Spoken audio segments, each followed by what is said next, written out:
Lors de son premier jour en tant qu'agent d'entretien dans un hôpital psychiatrique, il remarqua une jeune fille pieds nus se tenant à proximité. Elle semblait calme, presque innocente. Mais avant qu'il ne puisse lui adresser la parole, une infirmière lui révéla la vérité. C'était une patiente, souffrant de problèmes psychiatriques. Il tourna les talons et s'éloigna. Il n'aurait jamais imaginé que cette fille pieds nus allait changer sa vie. Ce soir-là, Jacques marchait dans les couloirs de l'hôpital, quand il entendit soudain des appels à l'aide provenant d'une chambre. Sans hésiter, il se précipita à l'intérieur. La scène qui s'offrit à lui le laissa stupéfait. Un aide-soignant harcelait la fille aux pieds nus. Jacques intervint immédiatement, écarta l'homme et le chassa de la pièce. La fille le regarda avec gratitude. Jacques lui apprit patiemment comment se protéger, et que faire si une telle situation se reproduisait. Lorsqu'elle fut enfin calmée, Jacques choisit de partir. Mais ce qu'il n'avait pas prévu, c'est qu'au moment où il tournait le dos pour s'en aller, elle le suivit discrètement. La fille le suivit à la dérobée hors de l'hôpital. Jacques sentit soudain une présence derrière lui. Il se retourna.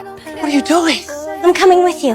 What? You can't leave your patient. I don't like it here. Ses paroles étaient calmes, claires, et tout à fait logiques. Sa manière de parler ne semblait en rien celle d'une personne souffrant de troubles mentaux. Jacques jeta un regard circulaire attentif, et l'entraîna dans un coin tranquille. Il ne put s'empêcher de lui demander pourquoi elle ne portait jamais de chaussures. Daisy répondit avec honnêteté que les chaussures lui faisaient mal aux pieds. Jacques soupira, pensant qu'elle semblait effectivement gravement malade. Il lui fit signe de retourner dans sa chambre, mais avant qu'il n'ait fini sa phrase, la respiration de Daisy devint soudain rapide et superficielle. N'ayant pas d'autre choix, Jacques resta. Il l'apaisa doucement, jusqu'à ce qu'elle se calme. Ensuite seulement, Jacques sortit quelques billets de son portefeuille, et les lui tendit pour qu'elle prenne un taxi. Mais après quelques pas, il constata qu'elle le suivait toujours. Daisy se tenait là seule, figée sur place et désemparée. Ses yeux étaient d'une pureté immaculée, comme si elle n'appartenait pas à ce monde. Voyant cela, Jacques ne put se résoudre à la quitter. Il décida de la raccompagner chez elle personnellement, pour finalement découvrir qu'elle ne savait rien de sa famille. En regardant son visage innocent, une idée traversa soudain son esprit. Avant de devenir agent d'entretien, Jacques avait été un héritier typique. Profitant de la fortune colossale de son père, il menait une vie débridée. Les femmes défilaient à ses côtés. Finalement, son père n'en pouvant plus, bloqua toutes les cartes de crédit de Jacques. Plutôt que de réfléchir à sa conduite, Jacques emprunta à des prêteurs à taux usuriers, et en vint même aux mains avec les créanciers. À la fin, tout le monde fut conduit au poste de police, pour une médiation. Dans le cadre d'une libération conditionnelle,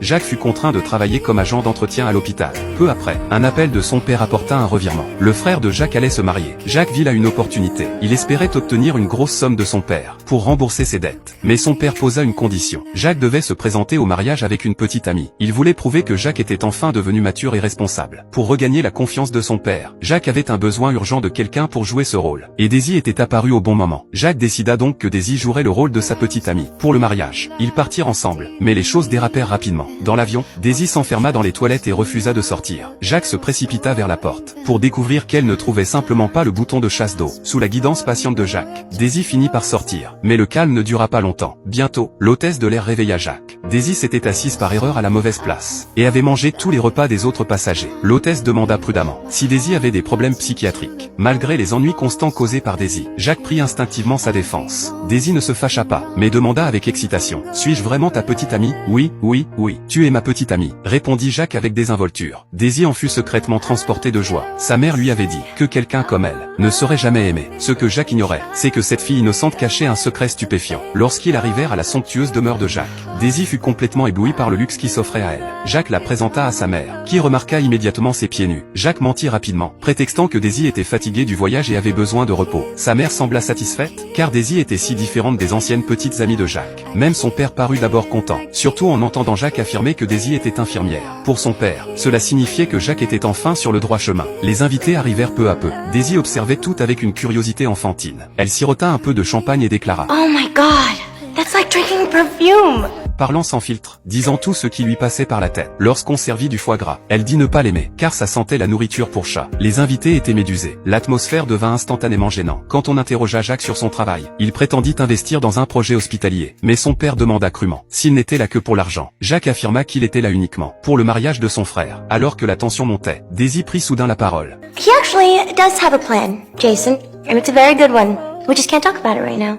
À ce moment, Jacques la regarda différemment. Il réalisa qu'elle s'était dressée à ses côtés, au moment le plus critique. Il ne comprenait pas comment une personne si perspicace pouvait être étiquetée comme malade mentale. Le lendemain matin, la mère de Jacques le réveilla, disant que Daisy était en train de nettoyer la salle de bain. Jacques se précipita et la trouva, en uniforme d'hôpital, en train de frotter le lavabo jusqu'à le faire briller. Daisy expliqua que chez elle, elle devait faire les tâches ménagères pour recevoir de l'amour. Une douleur profonde envahit le cœur de Jacques. Il lui dit qu'elle n'avait rien à faire dans cette maison. Mais ensuite, Daisy prononça des paroles qui le laissèrent sans voix. My mother is dead because I killed her.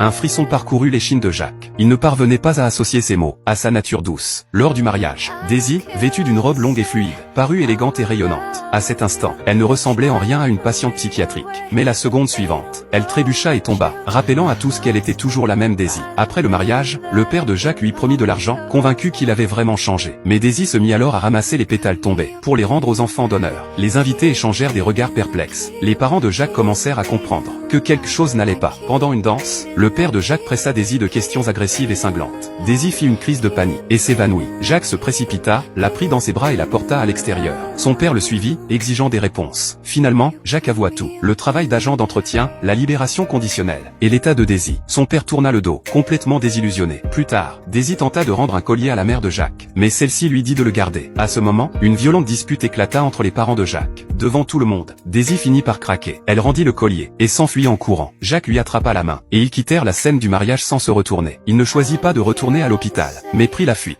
Ils s'en allèrent ensemble, ayant discrètement pris la vieille caravane de son père. Pour Daisy, cette fugue ressemblait à un rêve romantique devenu réalité. Mais Jacques commença peu à peu à s'inquiéter. Il finit par la considérer comme un fardeau. Il la conduisit à une station-service, lui donna un peu d'argent, et dit qu'il devait passer un coup de fil. Daisy comprit ce qui se passait, mais choisit malgré tout d'attendre. Du jour jusqu'à la nuit, les heures passèrent, et Jacques ne revint pas. Lorsqu'un employé lui demanda pourquoi elle n'avait pas de chaussures, Daisy réalisa que ses chaussures étaient toujours dans la caravane. De retour dans le véhicule, Jacques trouva ses vieilles baskets. Un sentiment de culpabilité l'envahit. À cet instant, il réalisa qu'il avait perdu quelque chose de plus important que sa réputation. À la réception, Daisy pleurait, désemparée et impuissante. C'est alors que Jacques apparut derrière elle. No more phone calls.